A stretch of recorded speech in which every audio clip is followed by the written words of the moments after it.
quiero agradecer a nuestras autoridades, a mi jefe, el doctor Oscar Berlanga Volado, por la invitación, a mi jefe del Servicio del Departamento de Enseñanza, por permitirme compartir un poquito, porque es en verdad la punta del iceberg, de lo que hacemos nosotros en pediatría, sobre todo en una sala de urgencias.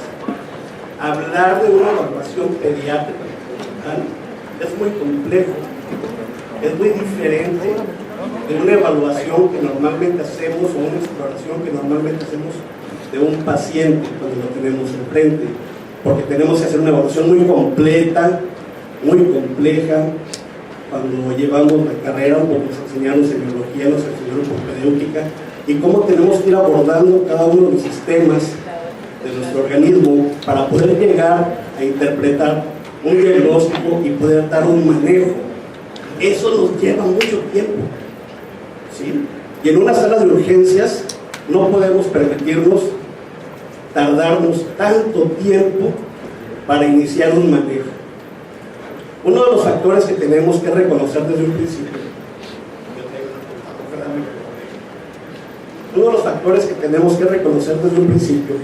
es de que el adulto, pues sus constantes vitales, pues casi todas las tenemos en mente, difícilmente se nos van a olvidar. Entonces, cuando vemos que se sale de los rangos normales, un constante vital, pues es fácil para nosotros, es fácil para nosotros saber, decir, ¿sabes qué? Este paciente algo tiene, ¿sí? Tiene hipertensión, tiene taquicardia, tiene hipotensión, etc. Pero en un niño es diferente. Aparte, el adulto te manifiesta muchas de las veces lo que siente.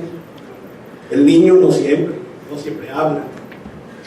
Y desafortunadamente casi todas las complicaciones en los niños se presentan, sobre todo en los menores de 6 años, más en los menores de 2 años. Entonces no podemos tener una comunicación directa con ellos, es muy difícil. Quiero, para iniciar esta plática, compartirles una anécdota. Cuando yo era joven, no bello, claro, estaba ni joven ni bello ya, sí es cierto, ustedes me conocen, ¿para qué me hago? Mi primer mes de rotación, mi primer mes de residencia médica en pediatría, estaba yo solo como médico de urgencias. ¿Qué experiencia puedo tener? Todavía no soy pediatra, pero ¿qué experiencia puedo tener para hacerme responsable de una sala de urgencias? Y en ese entonces yo recuerdo que teníamos un dispensador de turnos para que cuando llegaban los pacientes al servicio agarraban un papelito, un boletito, y había una pantalla electrónica muy bonita, chiquita, que era el que nos marcaba el siguiente turno. Entonces los papás veían el papelito que agarraban el 120 y veían en la pantalla el 50, o sea, faltaban 70 pacientes para que pasara el siguiente. Las enfermeras, como quiera, tenían su ojo clínico. Entonces la enfermera iba y nos decía, doctor, veo a este niño que acaba de llegar, lo veo mal. Y una ocasión, les digo que estaba cursando mi primer mes, estoy extendiendo una receta para un paciente, cuando se acerca mi enfermera y me dice, doctor, ¿puede venir a valorar un paciente? Digo, claro que sí. Me disculpo, hoy veo, me acerco a una mamá que tenía una niña en brazos, una niña de 6 meses. Cuando yo me acerco, la niña voltea, se me queda mirando y esboza una sonrisa muy discreta. Lo único que me llamó la atención es que la niña estaba pálida, nada más. Le pregunto a la señora, ¿qué le pasa a su hija? Y me responde, ha evacuado 5 veces, muy aguado, y ha tenido 4 vómitos. No me acepta el biberón, por eso la traigo. Le digo, ¿sabe qué? Ahorita que yo termine de dar una receta, no se salga, usted sigue, yo la voy a atender. Porque es una niña con diarrea, con vómito, ¿la veo? Bueno. Regreso para terminar de dar la receta, cuando pasa la misma enfermera que me había hablado con un bebé en brazos y me dice, córrale doctor, y me lleva al área de choque que teníamos nosotros. era un canapé chiquitito, me pone un niño completamente cianótico, lo exploro rápido, no traía signos vitales, hago el intento de iniciar una reanimación cardiopulmonar, la enfermera hace el intento de canalizar a la bebé y se muere, o sea, ya estaba muerta prácticamente. Y le pregunto, ¿va llegando? Y la respuesta, ¿cuál cree que fue? No, doctor, es la niña que acaba de valorar en brazos de la señora. Entonces, esa es una anécdota que me sucedió a mí, que me marcó de por vida. Era como las 7, 8 de la tarde, 8 de la noche. Fue la noche más larga de mi vida. Cuando amanece, agarro mis libros, me salgo del hospital, que ahorita platicábamos, toda Daniel y yo, ya no te podías salir del hospital, sin autorización. Si te veían que ibas a sufrir al hospital, oye, ¿a dónde vas? Me alcanza a ver una residente de tercer año, se acerca, ¿a dónde vas? Y yo con mis libritos, y yo llorando. Digo, ya me voy, porque no sirvo para esto. ¿Por qué? Y le platico rápido lo que me ha pasado. No sé por qué se me murió. Yo no puedo hacerme responsable de esto. Y se ven, todo tiene explicación. Me lleva con un doctor, que agradezco, desde entonces me trata como si fuera conocido toda la vida de él, y me explica que hay algo que se llama shock o bulimia, y que los niños y los adultos tenemos mecanismos compensatorios que antes de que se deteriore el paciente, lo veamos grave en realidad, me pueden indicar para que yo reconozca tempranamente ese estado de choque e inicie un manejo oportuno, y el desenlace hubiera sido totalmente diferente, le hubiera salvado la vida a esa bebé. Pero me dice, y yo por eso siempre cuando platico con los residentes y les enseño, hago uso mucho de dichos y les digo, la mente no sabe, pero mejor dicho, los ojos no ven lo que la mente no sabe. Entonces nuestra tarea es estar aprendiendo día a día y compartirlo, es lo más importante, compartir esa información con todos y con los muchachos con la información. Y de eso se trata esta plática precisamente, que aprendamos a reconocer todo eso, que en los primeros minutos que yo tengo contacto con el paciente me van a ayudar a tomar una decisión. Lo más importante cuando yo me enfrento a un paciente en estado crítico, y ojo, que también funciona para el paciente que ya tengo hospitalizado, para el paciente que ya tiene manejo, ¿sí? Es decir, hoy yo llego en la mañana a recibir la guardia, puedo aplicar este tipo de evaluación pediátrica para detectar problemas y poder hacer mi selección de qué paciente es el que está en mayor riesgo de poder complicarse.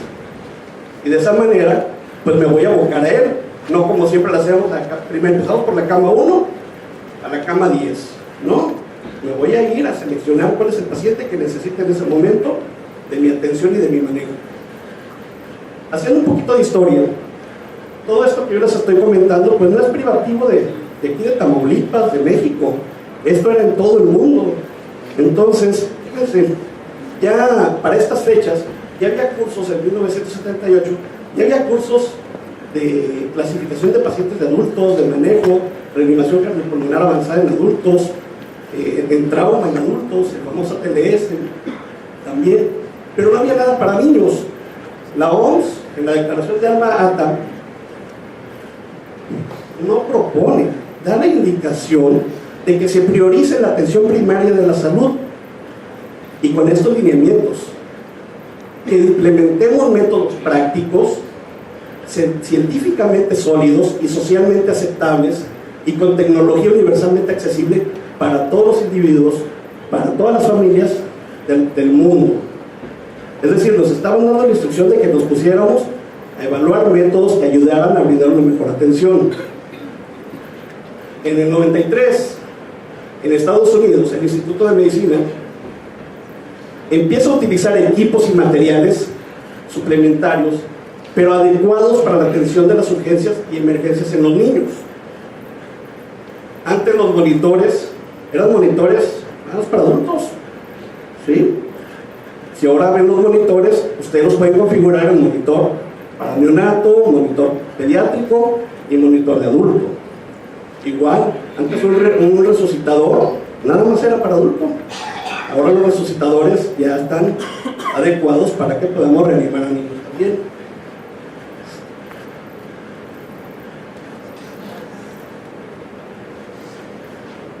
Y empezaron ellos a utilizar métodos de categorización de pacientes. ¿Por qué? Para que no nos sucediera lo que nos sucedía a nosotros. Fíjense, yo estoy hablando, ya me voy a quemar, estoy hablando de 97, 98 más o menos. Ellos desde el 93 ya estaban implementando métodos para categorización de pacientes, ¿sí?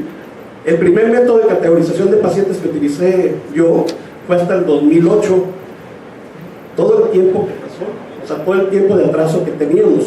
Afortunadamente, en la actualidad, con toda la oportunidad de información que tenemos al día, pues podemos mantenernos a la vanguardia. El doctor Dickman fue uno de los pioneros en implementar programas de educación pediátrica prehospitalaria, porque él decía, ¿sabes qué? La evaluación pediátrica no debe de ser hasta que llegue el paciente. El primer contacto con el paciente, ¿quién es? Es el técnico en urgencias médicas, es el paramédico, es la enfermera que va en la ambulancia. Pues empezaron a capacitar a este personal en poder detectar oportunamente problemas. Y fue hasta el 2005 en que varios grupos, como la Academia Americana de Pediatría, la Asociación Americana de Corazón, los técnicos de urgencias médicas de Estados Unidos, llegaron a un consenso, ahora sí, de brindarnos un método para poder evaluar de manera rápida y efectiva a un paciente pediátrico, y es desde entonces que se implementa el famoso triángulo de evaluación pediátrica. Yo creo que ya muchos de nosotros hemos escuchado hablar del triángulo de evaluación pediátrica, que es el motivo de mi plática.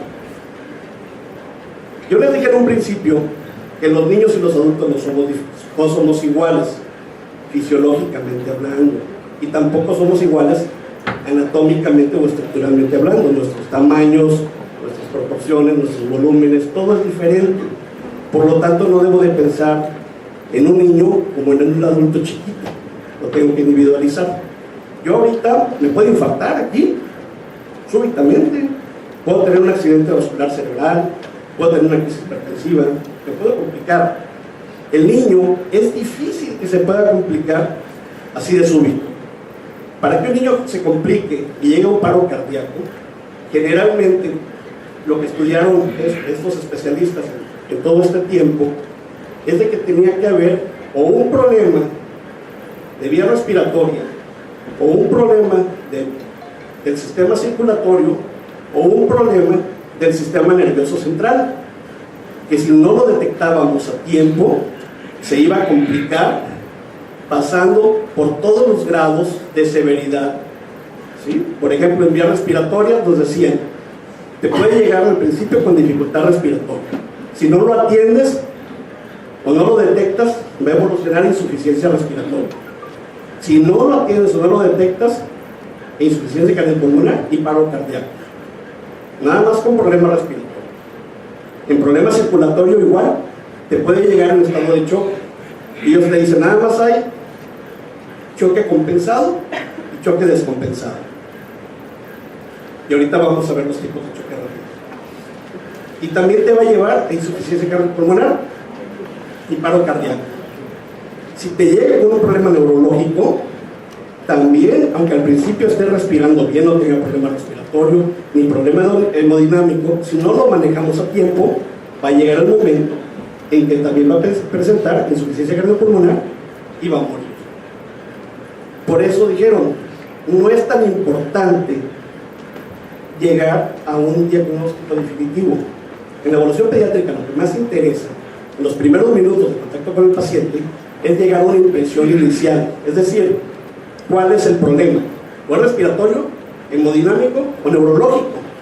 Y partiendo de esa primicia, entonces nos ponemos a pensar, pues si tiene problema respiratorio, ¿le voy a meter líquido a pasto? Pues no, si lo canalizo para brindarle el líquido que necesita, pero me voy a ir a atender la respiración.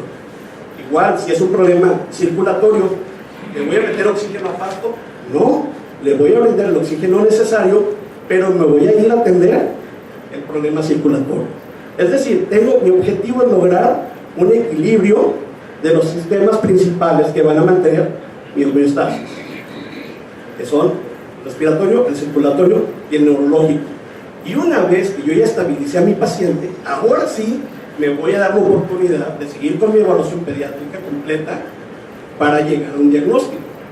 Pero primero solamente voy a integrar síndrome de dificultad respiratoria, de insuficiencia respiratoria o choque en sus dos variedades, choque compensado o choque descompensado. La evaluación pediátrica que propusieron desde el 2005 y que es la que se nos da en los cursos de reanimación cardiopulmonar avanzada, está formada por 4 componentes. Yo siempre les digo que para manera de enseñanza y de aprendizaje debemos de ir de manera vertical desarrollando el primer componente, el segundo, el tercero y el cuarto, pero en la práctica y en la experiencia lo podemos hacer de manera horizontal. Podemos hacer todos al mismo tiempo, pero sin olvidarnos del método para que no pasemos por alto ninguno de los datos importantes. El primer componente, y es del cual vamos a hablar hoy, es la evaluación general, actualmente llamada impresión inicial. Ustedes pueden escuchar por ahí evaluación general, impresión inicial o triángulo de evaluación pediátrica. Como lo escuchen, es lo mismo, ¿sí? Lo que yo sí veo con el curso, por ejemplo, el PAS, es que ya quitaron la explicación de cómo nace este triángulo y les quitaron una tablita que ahorita les voy a mostrar, y es muy importante que la tengamos. O sea, no debemos de dar por hecho que ya todo el mundo lo sabe. Yo por eso se lo sigo presentando. La evaluación inicial o impresión inicial es una evaluación rápida, como dice aquí, sin tocar al paciente. Es una evaluación rápida que yo realizo desde el momento que entra con la camilla o desde el momento que el paciente entra al consultorio, como dicen vulgarmente, a ojo de buen cubero. ¿Cómo lo veo? ¿Y qué es lo que evalúo? Evalúo primero su aspecto. Cuando estoy evaluando el aspecto, estoy evaluando el estado neurológico del paciente. Evalúo su trabajo respiratorio y también evalúo su circulación, el color de su piel. Y de esta manera estoy evaluando los 3 sistemas importantes que ya les mencioné, que son necesarios para mantener un equilibrio en un ser humano. Si yo detecto un problema en esa evaluación, tengo que actuar inmediatamente.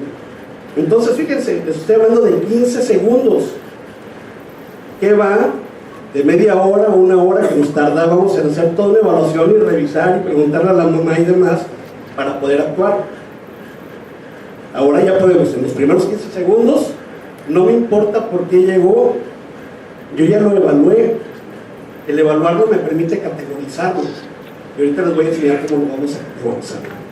Y hasta después de que yo ya evalué a mi paciente, ya lo categoricé, ya inicié un manejo, ya lo estabilicé, es cuando me voy a dar ahora sí la oportunidad de realizar mi evaluación primaria, como a todo mundo nos enseñaron, desde la A hasta la E. ¿Sí? Ya ahora sí una evaluación completita, pero cada letra que yo vaya evaluando, o cada componente que vaya evaluando, detecto un problema, lo tengo que resolver. Y aquí incluye, ahora sí, ya podemos utilizar manos, ya podemos utilizar un monitor, un manómetro, un oxímetro de pulso, tomo todos los signos vitales, expongo completamente al paciente, lo desnudo y lo reviso. Pero si yo hago esto de entrada, pues pierdo el tiempo en estabilizar a mi paciente. Entonces esto no lo voy a hacer hasta que mi paciente haya sido evaluado por mi triángulo de evaluación pediátrica y al reconocer los problemas haya recibido un tratamiento adecuado. Después viene la evaluación secundaria, que para un paciente crítico no es una historia clínica completa. No me voy a sentar a hacer una historia clínica completa de que si la casa es con un piso de tierra, de cemento y demás, voy a perder tiempo si convive con animales. No, voy a hacer una historia clínica utilizando esta palabrita, esta mnemotecnia, sample, que se forma de las iniciales de otras palabras. Es cuando les digo, podemos hacerlo de manera horizontal. yo le digo, y siempre hay que ser específicos. A ver, tú, doctor Guerrero, ve, interroga el sample y regresas. Entonces, ¿qué viene a hacer el doctor Guerrero? Va a preguntar a la mamá o al familiar que trajo a su hijo cuáles fueron los signos y síntomas con los que inició, ¿verdad? Si tiene alergias, algún alimento, algún medicamento, qué medicamentos le dio, o si toma algún medicamento ya de base, la P, la historia clínica pasada, es decir, lo importante. Aquí no me interesa saber de que de chiquito se cayó y se golpeó la pierna, no. Aquí me interesa saber, por ejemplo, si me llegó un niño convulsionando, si el niño ya convulsiona, ¿sí? O qué es lo que está haciendo, ¿verdad? La historia clínica, importante, o si el papá convulsiona, la mamá convulsiona, datos que me pueden orientar. En la L, líquidos, libaciones o alimentos. Pero fíjense que hay algo bien curioso. Y yo siempre les digo, hay que ser bien precisos en lo que preguntamos. Oye, mamá, ¿le diste algo de comer a tu niño? No. Okay. Y vamos con aquella seguridad de intubarlo. Cuando lo estamos intubando, regresa leche y broncoaspira. Oye, mamá, te pregunté, no, usted me preguntó de comer, mas no me preguntó de beber. Entonces tenemos que ser bien claros en lo que estamos haciendo. Entonces preguntarle, ¿te dio de comer o beber algo? Sí. ¿Cuánto y a qué hora? Eso es importante. Y por último, la E, ¿cuál fue el evento que motivó que trajeras a tu hijo? Y aquí volvemos a aprovechar en la evaluación secundaria en volver a evaluar a mi paciente, volver a categorizarlo, y si detectamos problemas lo volvemos a resolver. Y por último, la evaluación terciaria. La evaluación terciaria, así le llamaban antes, se lo sigo poniendo porque pueden encontrar literatura todavía que diga evaluación terciaria. Ahora le dicen exámenes complementarios de laboratorio y gabinete, que no es otra cosa más que pedir los exámenes de laboratorio y gabinete, y aquí los voy a poner con comillas, subrayado en negritas y en cursivas, solamente los necesarios para apoyar nuestro diagnóstico, no para ver qué encuentro, ¿sí? Porque luego me encuentro que llega el paciente y le cerraron todos los estudios habidos y por haber. No, es lo que vamos a necesitar para apoyar nuestra impresión diagnóstica en base a toda la evaluación pediátrica que ya hicimos. Hablar, como yo les dije hace rato, de una evaluación pediátrica completa nos llevaríamos prácticamente toda la mañana, porque es lo que más o menos se llevan los instructores cuando nos capacitan, y por eso vamos a hablar ahorita solamente de la primera parte, el primer componente, que es la impresión inicial, lo que es el triángulo de evaluación pediátrica. Tenemos que enseñarnos a identificar los tres componentes. ¿Por qué? Porque cada uno de los componentes me va a dar información importante que me va a permitir a mí crear una impresión inicial. Y vuelvo a repetir, se dan cuenta que no estoy hablando de diagnóstico, estoy hablando de impresión inicial. ¿Y por qué le llamamos triángulo? Porque para el ser humano es más fácil recordar un método cuando lo relacionamos a una imagen, a una figura. Yo siempre les digo, ¿se acuerdan de Plaza Sésamo? Sí, ¿verdad? Y nos decían, ¿en cuál de contar les va a hablar? Del número 5. Y todo el programa trataba del número 5. Pero nos lo relacionaban con el color amarillo, el color verde, etcétera, etcétera. Y los niños aprendíamos los colores y aprendíamos el color 5. Entonces, cuando ustedes quedan frente a un paciente, nunca se les va a olvidar que lo primero que tienen que pensar es en el triángulo de evaluación pediátrica. Y por automático, si no nos hubieran puesto esta imagen, Chihuahua, ¿qué es lo que tengo que analizar? ¿Qué es lo que tengo que revisarle a un paciente al principio? A ver, era la circulación. ¿Y qué más? No estoy seguro si era la respiración o era medirle la presión arterial. Que si nos hubiéramos confundido. Pero de esta manera no hay pierde. Y voy a ser metódico. Siempre voy a iniciar por el aspecto, la apariencia o el estado neurológico. Y después la respiración. Y por último la circulación. Ahora, ¿cómo lo voy a hacer? Volteen a verse entre ustedes. Mentalmente piensen cómo está el aspecto del doctor, de la doctora, del compañero, Nada, pregúntense, normal o anormal, así de sencillito. ¿Sí? ¿Verdad que sí? Desvelado, con guardia. ¿Cuántos grados de perdón de botes? Pero ¿cómo está la apariencia? ¿Normal o anormal? Así es sencillo. Y le pongo la tachita o la palomita, ese es un checklist. Y rápidamente me voy a la respiración. ¿Cómo está la respiración del bebé, del niño, del joven? ¿Normal o anormal? Y por último, ¿cómo está la circulación? La vamos a observar con el color de la piel. ¿Cómo está el color de la piel de este paciente? ¿Normal o anormal? Ahora ustedes dirán, sí, ya supimos que estaba. ¿Se acuerdan del caso de mi niña, de mi experiencia? ¿Cómo estaba la piel? Pálida. ¿Está normal? Entonces ya le pusimos tachita. ¿Cómo estaba el aspecto de esa niña que les platiqué? Dirigió la mirada hacia mí y esbozó una sonrisa. Normal. ¿Escucharon que yo hablara o dijera que la vi con dificultad respiratoria polimédica o algo? No, estaba normal. Lo único anormal era la circulación. Yo les pregunto a ustedes, ¿creen que con este triángulo yo pueda llegar a tener una impresión inicial de que esta niña cursa con un padecimiento potencialmente mortal? ¿Sí o no? Sí. ¿Sí? Claro. Pues eso yo no lo pensé, porque no me lo habían enseñado. Entonces tenemos que ser muy cuidadosos de quién dejamos al frente y qué es lo que les enseñamos. Porque ellos van a hacer, los compañeros van a hacer lo que nosotros pensemos, lo que nosotros les enseñamos. Entonces, estaba anormal. Pero ahora, ¿había problema del sistema neurológico, nervioso? No. ¿Del respiratorio? Tampoco. Mi problema era el sistema circulatorio. Tenía una alteración hemodinámica. ¿Le pongo oxígeno a pasto?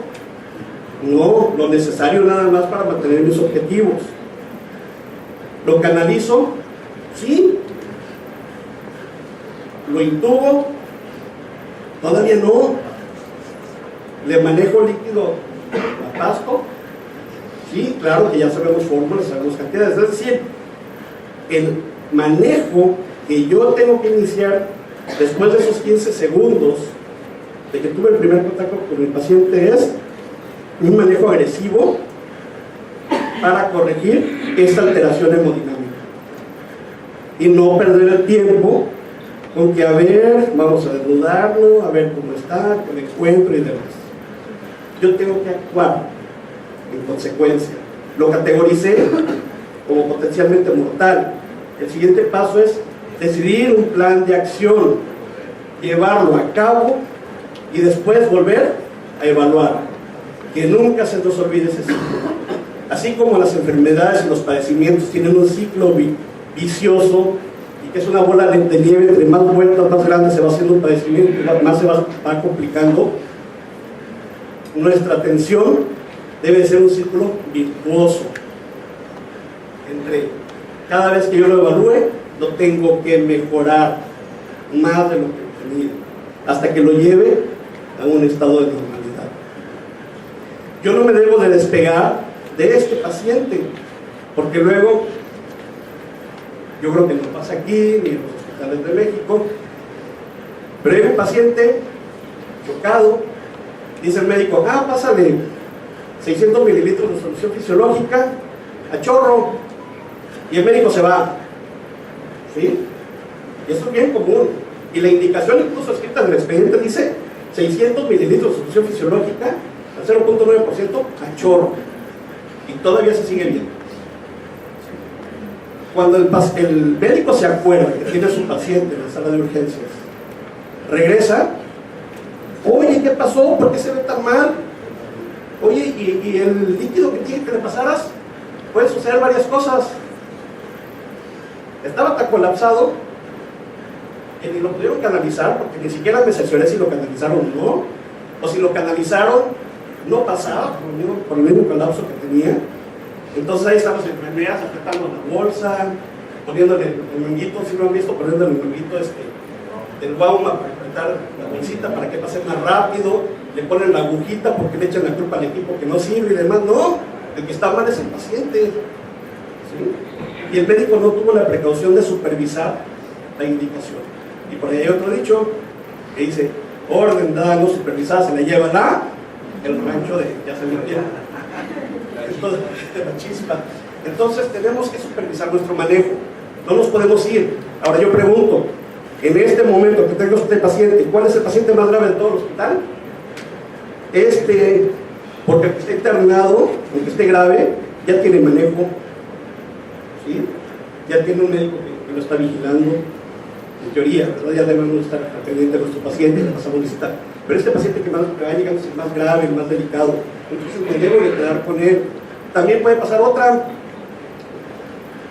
Luego cargan, ahorita afortunadamente ya tenemos las bombas de infusión, ya no se da tanto, pero antes teníamos los macros y micros goteros nada más, bombas de infusión, y podía ser que al paciente le pasaban más líquido que el que le habíamos indicado, y eso nos llevaba a un edema agudo pulmonar, a una insuficiencia cardíaca.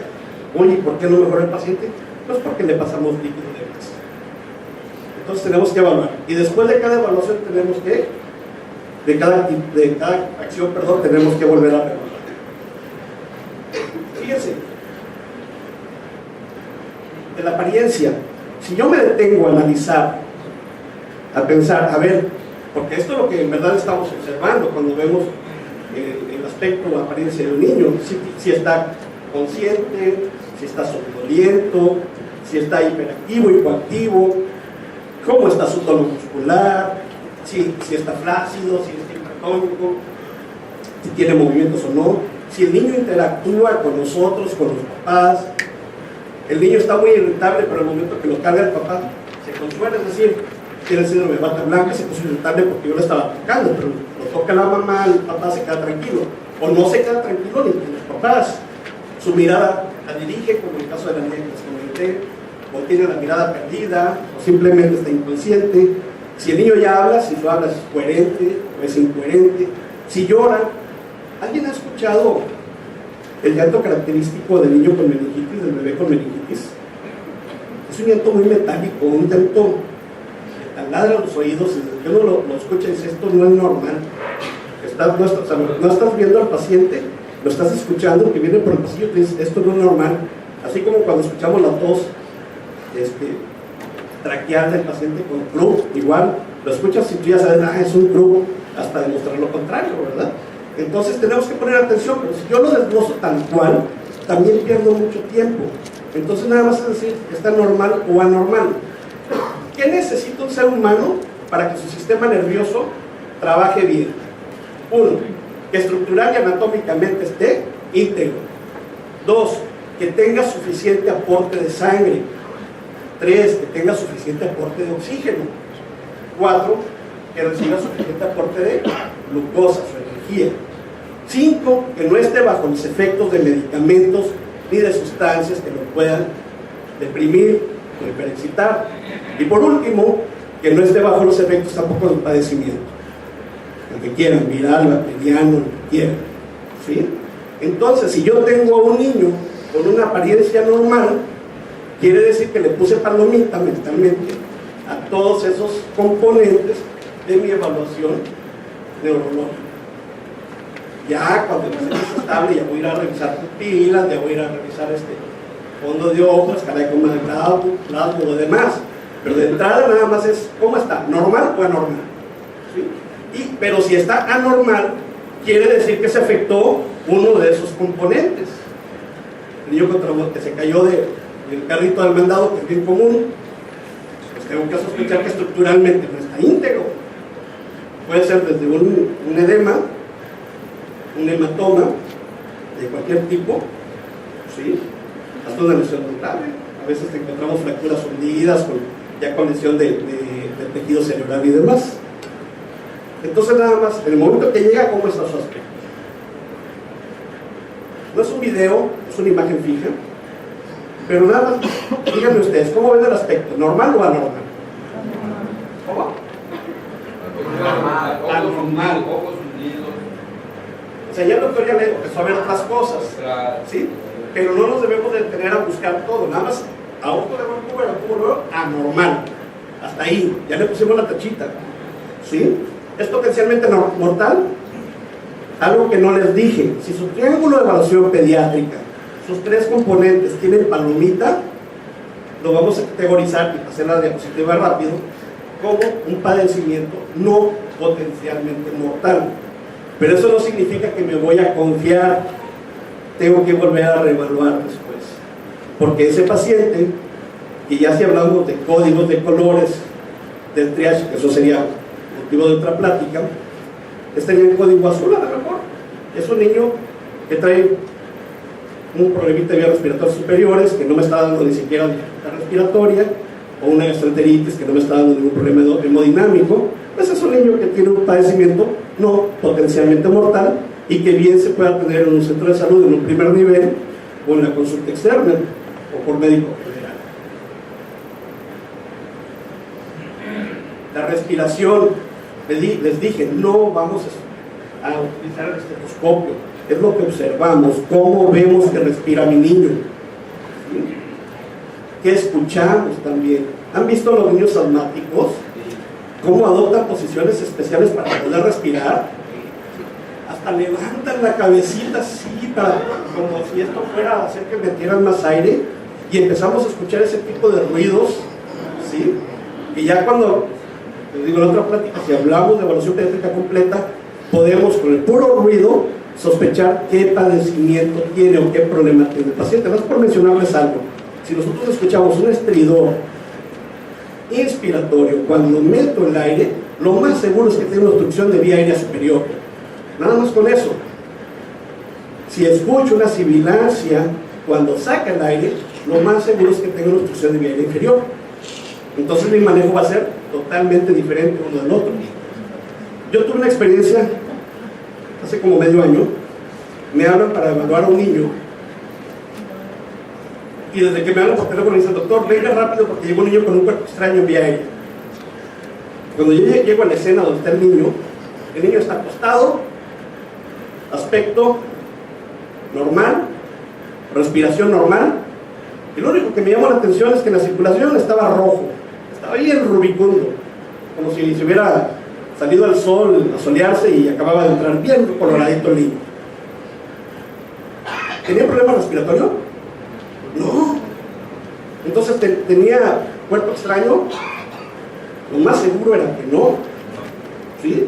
Porque un cuerpo extraño en vía aérea me produce dificultad respiratoria, la producción de esos ruidos que les comenté, y si se clava por completo, se obstruye por completo la vía aérea, hasta se desmaya, el niño pierde el conocimiento. Y cuando yo llego me dice alguien: doctor, le hablo al cirujano, le hablo al otorrino de una vez para que lo pase el quirófano, ya tenemos todo listo. Ya le hicimos exámenes preparatorios, tenemos todo listo, biometría hemática, radiografía. Le digo: no, espérame. Y volteo y le pregunto a la mamá: ¿desde cuándo? Le pregunto a la enfermera: ¿qué temperatura tiene? No le hemos tomado temperatura. No, papá, está caliente. Le pregunto a la mamá: ¿desde cuándo tiene temperatura? No, doctor, mi niño no ha tenido fiebre. Este es un termómetro, 38.7 de temperatura. ¿Sí? Es un proceso infeccioso. Ya con la tranquilidad del triángulo de evaluación pediátrica, dije: en cuanto yo controle la temperatura, se me va a normalizar mi triángulo de evaluación pediátrica porque va a dejar hasta rojo. Lo reviso bien, trae una faringoamigdalitis purulenta tremenda. ¿Sí? ¿Qué creen que pudo haber pasado? Cuando entró la mamá: oye, ¿por qué pensó en cuerpo extraño? Es que estaba jugando con su primito en las canicas y de repente se cayó al suelo y empezó a hacer movimientos raros. Y lo agarré y corrí con él. Y yo pensé que se había llevado una canica a la boca. Va a ser una fiebre, por unas crisis conocidas por fiebre, ¿sí? Pero fíjense la importancia del triángulo. Entonces, hubiera sido diferente el apoyo que le hubieran brindado desde que llegó el paciente, en lugar de pedirle exámenes, radiografías y demás, porque ya tenían el resultado. Por más bueno que sea un laboratorio, ¿cuánto les gusta? ¿15 minutos? ¿Media hora en tener todo? ¿Sí? Y lleva la radiografía y demás. O sea, si tenía cuerpo extraño, nos pusieron a llevar la radiografía también, porque aparte ni siquiera tenía posición adecuada para evitar que ese cuerpo extraño se clavara en caso de que hubiera estado ahí.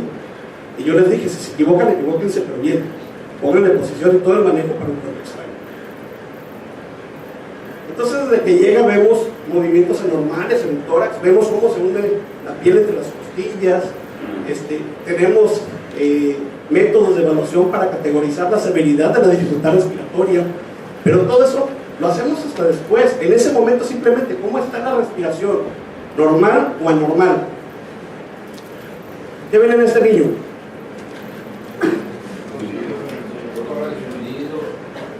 Ahí vamos a poner, estoy de acuerdo, pero vamos a poner una tacha. ¿Qué es lo primero que tenemos que evaluar en cada paciente? El aspecto, la apariencia, y siempre lo hago a propósito, ¿sí?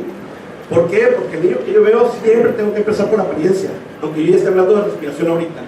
¿Cómo está el aspecto? ¿Normal o anormal? Anormal, le ponemos tachita. ¿Cómo está la respiración? ¿Normal o anormal? Anormal. ¿Cómo está la circulación? ¿Normal o anormal? Hasta ahorita, aparentemente normal, ¿sí? ¿Potencialmente mortal, sí o no? ¿Le meto líquido a pasto? No. ¿Le apoyo la ventilación? Sí. Y esa va a ser mi prioridad en los primeros 15 segundos que yo tengo contacto con el paciente. ¿Sí? Esta fila sí estudio. Ahí traigo paletitas. Algo que no mencioné y ahorita me estoy acordando. Aprovechando que está el doctor Dante, las vueltas que da la vida. Yo siempre digo que en esta vida es como un juego. Nos subimos a la rueda de la fortuna, un día me va a tocar estar arriba, otro día me va a tocar estar abajo, hablando profesionalmente, ¿sí? Sí.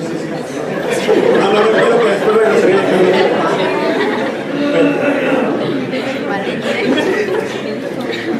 me tocó que el doctor Daniel fuera mi maestro, me tocó ser maestro del doctor Dante, pero después me tocó ser alumno del doctor Dante, ¿sí? Y mucho de lo que soy en el servicio de urgencias se lo debo a él, porque él fue el primero que trajo un diplomado de urgencias. ¿Sí? Fíjense, en 2008 fue, ¿verdad? ¿De cuánto tiempo estamos hablando? 3 años desde que apareció por primera vez el Tribunal de Evaluación Pediátrica, pero más años desde que apareció por primera vez la indicación de utilizar métodos científicos y demás para evaluar, ¿sí? Y a raíz de esa fecha, el mismo 2008, pudimos implementar por primera vez en el Estado un área de triage. Fuimos los pioneros en implementar un área de triage que continúa, y después nos invitaron, afortunadamente, los demás hospitales del Estado. Y ahorita ya en el país hay muchos hospitales que tienen área de triage y que nos permite clasificar a los pacientes. Por último, la circulación. ¿Cómo ven el color de la piel? Piel marmónica, ¿verdad? Pero aquí hay una pregunta que tenemos que hacerle a los papás. ¿Ese color de piel es normal o no es normal? Si nos dicen, ay doctor, le decimos la albóndiga, está así, ¿sí? No es normal. Ustedes saben que nosotros aquí tenemos cerca una comunidad menonita, en casas. Ellos son muy blancos y para nosotros son hasta pálidos. ¿Quién conoce mejor a ese niño? La mamá. Entonces tengo que pedirle al papá, porque aunque la mamá, algunas sí saben español, pero no quieren hablar con nosotros, les prohíben. Entonces le preguntamos al papá, oye, pregúntale a tu esposa, o le decimos, pregúntale a tu esposa cómo ve el color de su piel. Si ella dice normal, descansamos. Pero si dice que la ve pálida, pongan la atención. Lo mismo sucede con la enfermería. Muchachos residentes, háganle caso a enfermería. Tienen mucha experiencia. Y es más, hasta saben muchas de las veces el por qué está mal el paciente. Aprendemos de ellas bastante. Si nos dicen, doctor, venga a valorar este paciente, lo veo mal, deja de hacer tu nota no se te va a morir. A lo mejor se te podrá borrar en el sistema si no la guardaste, pero morir no, y la vuelves a hacer. Pero el paciente sí se te puede morir si no le guardas. Entonces hay que hacer caso. Ahora sí, ya con toda esta información que aprendimos, me dicen, oiga, tanta cachita y tanta palomita, ¿cómo me puedo orientar a que yo tenga una impresión inicial? Para eso tenemos la Biblia, el Triángulo de Evaluación Pediátrica. Es esta, fíjense, la sigo poniendo, está desde el 2008, y no sé si en la última edición sigue saliendo, Dante. ¿Sigue? 2015 está. Okay. Para que la busquen en 2015, pero prácticamente es la misma desde 2005. Es decir, si tiene 10 años, es porque sigue funcionando. Y la vamos a leer de aquí para allá. Aspecto anormal. anormal. Quiere decir que algo o no está estructuralmente mi sistema neurológico nervioso íntegro, o le falta sangre, o le falta oxígeno, o le falta glucosa, o está bajo los efectos de alguna sustancia, o está bajo los efectos de un proceso infeccioso. Así de simple. ¿Le faltará oxígeno? ¿El trabajo respiratorio es normal? No. ¿Le faltará sangre? ¿Mi circulación de la piel es normal? Tampoco. Entonces mi embudo se va haciendo más pequeño. ¿Cuál es la impresión inicial? No estoy hablando de diagnóstico. ¿Es una disfunción cerebral o un trastorno general? Aquí sí me ayuda mucho mi sample. Le canalizo al paciente, le pongo el oxígeno necesario nada más para mantener la oximetría de pulso adecuada para su edad. ¿Sí? Y el sample me ayuda mucho. Fíjense, les voy a platicar un caso real. Un día me llegan con una niña de 13 años, estaba en su secundaria, en compañía de su mejor amiga en el descanso, todo tranquilo. Cuando termina el descanso regresan al salón de clases, la niña se empieza a sentir mal, se siente mareada, se pone roja de la piel y pierde el conocimiento. Cuando me llega la niña, llega con pérdida de conocimiento, con respiración normal, 24 por minuto, frecuencia cardíaca normal, al ratito se puso taquicárdica y nada más se veía roja de la piel. Tomamos la temperatura estaba normal. ¿Sí? Entonces mi término de evaluación pediátrica era este: aspecto anormal, con respiración normal y circulación de la piel normal. Dije, me interesa el sample, ya la teníamos canalizada con su oximetría de pulso, no necesitaba oxígeno, al aire ambiente que nos da cuánto, presidentes, ¿qué porcentaje de oxígeno me da el aire ambiente? 21%. Con eso, dicen las guías, si con 21% mantienes arriba del 94%, el 99%, no necesitas ponerle oxígeno. No le pusimos oxígeno. Nos vamos al sample. Signos y síntomas: sensación de mareo, se pone roja y se desmaya. ¿Hace cuánto tiempo? Hace 20 minutos. Y antes de esos 20 minutos, ¿te platicó? Le pregunto yo a la mejor amiga, ¿te platicó si había estado enferma? No, estábamos platicando muy bien, no se sentía mal. En eso llega la mamá, rapidito le habían hablado. Señora, su hija es alérgica a algún alimento, algún medicamento. No, ha estado enferma en estos días, ha tenido fiebre, dolor de cabeza. Nada, doctor. Mi niña incluso se desayunó un licuado y se fue a la escuela. ¿Y a qué licuado? No, pues de plátano. La siguiente pregunta: ¿toma algún medicamento? No, doctor, ninguno. Ok. La siguiente pregunta: la historia clínica de importancia. ¿Cursa con algún padecimiento? ¿Su hija convulsiona? ¿Es cardiópata, nefrópata? Nada, todo normal. Últimos alimentos, que dice la amiga, me dice la mamá, el licuado en la casa, que dice la amiga, y nosotros nos compramos una torta que dividimos entre las dos. ¿Y qué tomaron? Yo me compré un refresco embotellado, y a ella fulanito le regaló un vaso con jugo de naranja.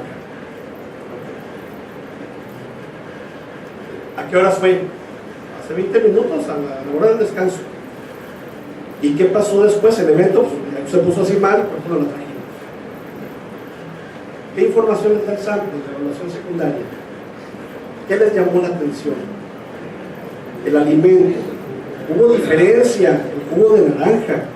Yo inmediatamente, como la paciente estaba estable, empiezo a recibir evaluación primaria con el ABCDE. La vía aérea, lógico, estaba permeable, no necesitaba oxígeno, y no necesitaba ni medidas especiales para mantenerse abierta. La ventilación, estaba muy bien la ventilación, ápices y bases ventilando súper bien. En la C, lo único que yo encontraba era la rubicundez que tenía. La frecuencia cardíaca, ya cuando la exploré, ya empezaba con taquicardia, pero era una taquicardia, podríamos llamar leve. La presión arterial estaba normal todavía, los pulsos estaban normales, los entrenos periféricos. Es decir, toda mi evolución circulatoria hemodinámica estaba estable. Me voy a la D, la escala de coma del Glasgow, que estaba con 12, tenía pérdida de la conciencia. Sigue respondiendo con dolor, Ahí podemos aplicar otra escala que se llama ABDI. Dice ABDI, si responde a la voz, es la A. Si está alerta, es la A. Si responde a la voz, es la B. Si responde al dolor, es la D. Y si está inconsciente, es la I. Aunque estaba inconsciente, respondía al dolor. ¿Sí? Entonces estaba, sí, inconsciente, pero no tan grave como para decir, la tengo que intubar ya en este momento. Y aparte la ventilación estaba normal. Dentro de la evaluación del estado neurológico, tenemos que evaluar siempre pupilas y se nos olvida evaluar pupilas. Nosotros evaluamos pupilas y ¿qué creen? Las pupilas bien dilatadas, pero con respuesta al estímulo luminoso.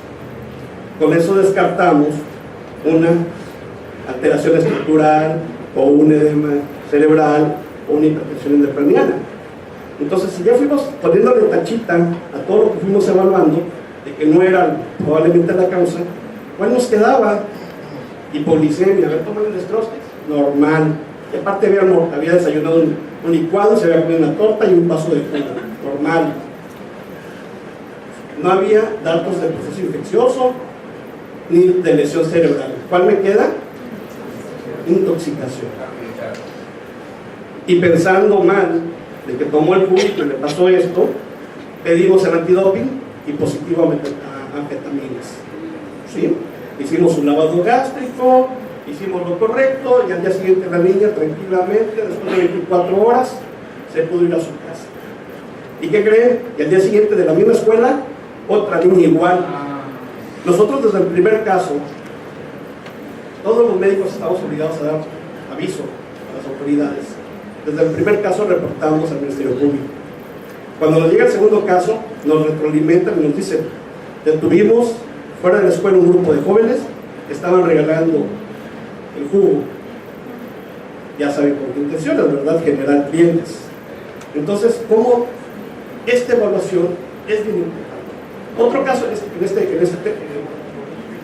cuadro, llega con la señora, le hablaron que su niño niño de 6 meses, estaba inconsciente en su casa.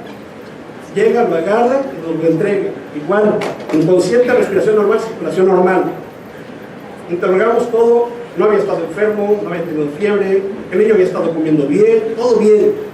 Lo único que sí detectamos, y que yo me fui a trabajar, dijo la señora, y me hablaron y por eso regresé. Dejé mi trabajo. ¿Quién lo cuida? Mi pareja. ¿Qué les llama la atención? ¿Qué dijo? Mi pareja, no dijo mi esposo. Oiga, ¿usted y su pareja es el papá biológico? No. ¿Creen que va a tener la misma tolerancia un padre biológico o un no biológico ante el llanto de un niño? No, ¿verdad? Entonces el padre no biológico, ¿qué hace? Agarra al niño, lo sacude, mínimo, si no es que lo avienta, porque nos han tocado casos. Entonces esta niña tenía un síndrome de maltrato infantil. Igual cuando evaluamos pupilas y fondo de ojo, observamos hemorragias retinianas, que son patognomónicas del síndrome del niño sacudido. Dimos aviso al Ministerio Público, vinieron, se llevaron al padrastro detenido por maltrato infantil. ¿Dudas? Y no, ¿verdad? El siguiente. Ahora, acuérdense, esto es guía. Esto no va a suplir nunca tampoco mis conocimientos. No es como los caballitos. Tenemos que abrir todas nuestras posibilidades y pensar en todo. Esto es lo más común, no es lo único. Aspecto normal, no hay problema neurológico. Trabajo respiratorio anormal y circulación de la piel normal. No tengo problema hemodinámico ni neurológico. Entonces mi problema es respiratorio. Pero como lo respiratorio no ha avanzado tanto para alterarme en el aspecto neurológico, voy a hablar de mi versión inicial, un síndrome de dificultad respiratoria, ¿okay? Que para fines de enseñanza y práctico no necesito de una gasometría, nada más con el puro triángulo de evaluación pediátrica llego a esta impresión inicial. Y en pediatría, los que manejamos pediatría, hay muchos padecimientos, de los más comunes, que provocan esto. De hecho, cuando analizamos las 5 causas que motivan una atención en un servicio de urgencias, casi siempre están en todo el mundo, en primer y segundo lugar, peleándose en primer y segundo lugar, problemas de vías respiratorias y problemas digestivos que al final pueden provocar problemas hemodinámicos. Asma leve, bronquiolitis, croup, neumonía, cuerpo extraño, etc. Entonces mi prioridad de manejo es la vía respiratoria. ¿Dudas con esto? No, ¿verdad? El siguiente, aspecto anormal, respiración anormal, circulación normal. Se dan cuenta que muy seguramente este problema respiratorio no lo manejé bien, no lo detecté oportunamente y se complicó. Y muchas veces aunque lo maneje bien se complica, y ya me afectó mi sistema neurológico. Pues son los mismos padecimientos, ya cuando buscamos etiología, que ya estabilizamos al paciente, ¿verdad? Incluyendo traumatismo pulmonar, heridas penetrantes de tórax y demás. El siguiente, aspecto normal, respiración normal y circulación anormal. ¿Se acuerdan de mi niña, la que les platiqué? Así estaba. ¿Y qué me dice esta guía? Que tenía un choque compensado. Desde ese entonces, el médico que me enseñó tenía la razón, pero él lo sabía por la experiencia que ya tenía, no porque le hubieran enseñado un método, ¿sí? Y ahora que conocemos el método, pues nos ayuda mucho más. Un choque compensado es prioridad de manejo y quizás sea, de todos, esta combinación sea la más difícil de detectar y la que más problemas nos da. A veces tenemos al niño ya hospitalizado y se nos olvida revolverlo y llega el siguiente compañero con la mente fresca, con los ojos abiertos y dice: oye, toda la noche estuvo indicando que se estaba chocando, toda la noche taquicárdico, toda la noche polineico, mira las frecuencias, la TA empezó a disminuir acercándose a la mínima aceptable, y ya cuando llegamos nosotros ya estaba con hipotensión. Es decir, de pasar un choque compensado se descompensó, porque acuérdense que al principio les mencioné que los mecanismos de compensación son temporales. Y por último, ya cuando se descompensó, ¿sí?, tenemos todo anormal. Ya tenemos una insuficiencia cardiorrespiratoria y prácticamente ese paciente está en paro. Entonces, nuestro objetivo es evitar precisamente esto, y en los primeros 15 segundos que yo tengo de contacto con el paciente, detectar los problemas de esos sistemas que les mencioné para mantener un equilibrio del paciente y poder atenderlo a tiempo. Ya para terminar, hay mucha literatura sobre esto. Pueden buscar el PAS en las ediciones anteriores, que sí están disponibles al público en general. La nueva no, tienes que hacer tu curso. Pero también hay muchas imágenes como esta que pueden tener en una sala, y aquí nos dicen qué evaluamos de la apariencia, de la respiración y la circulación.